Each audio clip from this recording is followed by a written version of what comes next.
Hi guys, welcome back. मैं हूँ दीक्षा और आज के वीडियो में मैं बात करने वाली हूँ कि किसी ने कल मुझे कमेंट किया था, कल या परसों शायद। तो उन्होंने लिखा था कि दी मेरे घर पर पहले मेरी कजिन सिस रहती थी। ठीक है। तो यहाँ पर वो जो हमारे साथ हमारे घर में रहती थी वो हमारे इधर के ही किसी लड़के को, मतलब जिस सिटी में वो रहते हैं वहाँ पर किसी को पसंद करने लग गई थी और फिर वो दोनों शादी भी करना चाहते थे। लेकिन जैसे ही उनकी कजिन के पेरेंट्स को पता चला, उन्होंने उसको वापस घर बुला लिया और उसकी शादी किसी और के साथ करवा दी। जिसके साथ शादी हुई उनके साथ एक बेटा भी हुआ है। ठीक है। फिर लेकिन दीदी ऐसा हुआ कि 10 साल शादी में रहने के बाद फिर उनका डिवोर्स हो गया।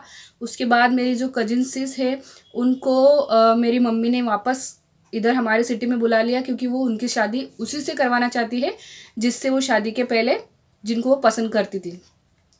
और फिर दी पूरे 10 साल के बाद उनकी सक्सेसफुल मैरिज हो गई है और मेरी दी के बेटे को भी एक्सेप्ट कर लिया है उस पर्सन ने जो कि उन शादी से पहले से उनको पसंद करता था। तो दी और ये इंटरकास्ट मैरिज है। तो क्या दी ये मेरे लिए भी रीयूनियन का एक साइन है?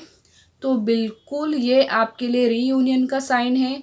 ठीक है, आपके लिए तो है ही, लेकिन जो लोग ऐसा सोच रहे हैं कि भाई विश मिलने में बहुत देर लगती है, या फिर जिन लोगों को ऐसा लगता है कि बस चीज़ें हाथ से निकल गई, सब कुछ खत्म हो गया है, या फिर जिन लोगों को ऐसा लगता है कि जब एक्शन लेने का मौका था तब मैंने एक्शन नहीं लिया, तो अब कुछ नहीं हो सकता। तो आप खुद देखिए, इनकी स्टोरी मैं स्क्रीन पर भी लगा दूंगी, जिनको रीड करना हो अच्छे से। मतलब 10 साल के बाद रीयूनियन हुआ है। और मैंने ऐसी है कि स्टोरी मेरे रिलेटिव्स की मैंने शेयर की थी। ठीक है, उनकी भी इंटरकास्ट मैरिज है। लड़की गुजराती है, लड़का सिंधी है। ठीक है, तो वो मेरे रिलेटिव्स है, तो उनके केस में भी यही हुआ था। लेकिन उनकी 17 साल के बाद शादी हुई, जब उस लड़की का डिवोर्स अपने हस्बैंड से हो गया। और उस लड़की का भी एक बेटा था, जैसे कि मैंने उस स्टोरी में बताया था। और अभी जो इन्होंने ये स्टोरी बताई है ये भी वैसी ही स्टोरी है, इंटरकास्ट मैरिज की है, रीयूनियन की स्टोरी है, बहुत टाइम बाद मिलने की स्टोरी है।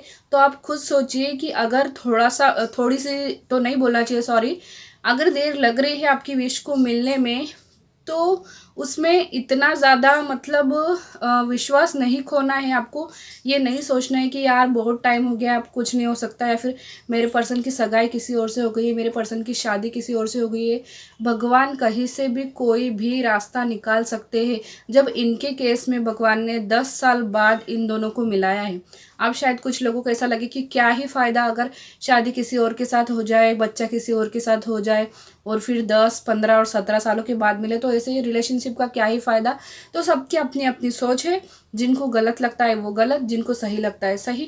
ठीक है, उस बारे में मैं कुछ नहीं कहूँगी। लेकिन आप खुद सोचिए, जो लोग ऐसा सोचते कि यार अब सब खत्म हो गया, अब कुछ नहीं हो सकता है, तो इस तरह की सक्सेस स्टोरीज अगर आपको कहीं सुनाई दे रही है, दिखाई दे रही है, तो ये आपके लिए एक साइन है कि हार मत मानो। कुछ भी हो जाए, पूरी कायनात काम कर रही है आपको मिलाने के लिए, आपके पर्सन के साथ आपका रीयूनियन कराने के लिए। इसलिए आप कम से कम आप हार मत मानो। ठीक है, यही चीज़ है। तो जिनका ये कमेंट था, मैं उनसे यही कहूँगी कि आप बिल्कुल सही कह रहे हैं, आपके लिए ये रीयूनियन का ही साइन है, इंटरकास्ट मैरिज का ही साइन है। और मैं ये बिल्कुल पक्के से कह सकती हूँ कि आपकी सक्सेस स्टोरी मेरे चैनल पर आना ही आना है। आपकी मैरिज आपके पर्सन से होगी ही होगी। ठीक है। और रही बात इंटरकास्ट की, तो इंटरकास्ट मैरिज का साइन एक मैं भी हूँ।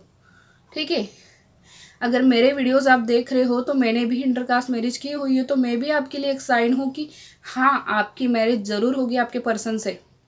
ठीक है, तो ये मत सोचिए कब होगा क्या होगा, भगवान कहीं ना कहीं से महादेव रास्ता निकाल देते हैं। कभी ना कभी चमत्कार जिंदगी में होता है, बस विश्वास बनाए रखना है। तो मिलते हैं अगले वीडियो में, तब तक के लिए अपना ध्यान रखिएगा। Bye bye.